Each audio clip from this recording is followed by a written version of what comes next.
திருவேற்காடு தொகுதியுடைய சட்டமன்ற உறுப்பினராக தேர்ந்தெடுக்கப்பட்டு பணியாற்றி கொண்டிருக்கக்கூடியவர்.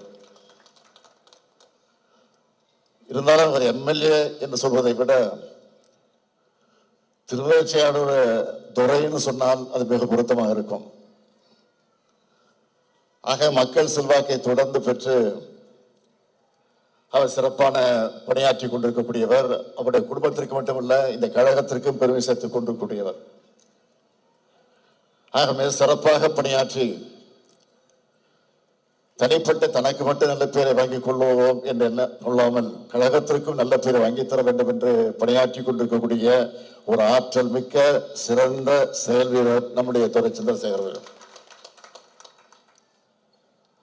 அவருடைய தம்பி மகள் தனுஸ்ரீ அவர்களுக்கு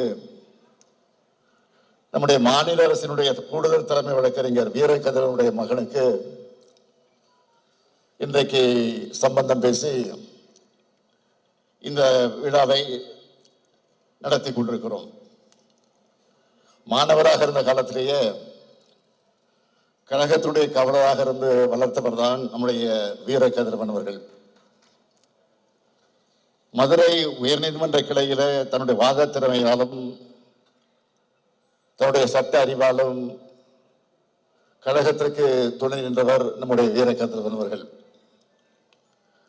இவருடைய அண்ணன் வீரகணேசன் அவர்களும் அதே போலதான் தொடர்ந்து 5 முறை நகர செயலாளராக இருந்து பணியாற்றி கொண்டிருக்கிறார். சாதாரணமாக ஒரு முறை பணியாற்றுவதே கடினம். திமுக கிளை செயலாளர் பதவிக்கு வருவது எவ்வளவு சிரமம் என்பது எல்லோருக்கும் தெரியும். ஆனால் நகர செயலாளர் பொறுப்பில் இருந்து 5 முறை பணியாற்றி இருக்கிறார் சொன்னால் அவருடைய சாமர்த்தியத்தை நாம் அனைவரும் சேர்ந்து இன்றைக்கு பாராட்டி கொண்டிருக்கிறோம்.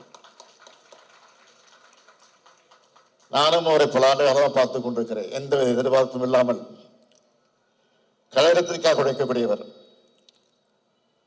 கழகத்தால் தனக்கு என்ன லாபம் என்று கருதாமல் தன்னால் இந்த இயக்கத்திற்கு லாபம் என்ற உணர்வோடு உழைத்துக் கொண்டிருக்கக்கூடிய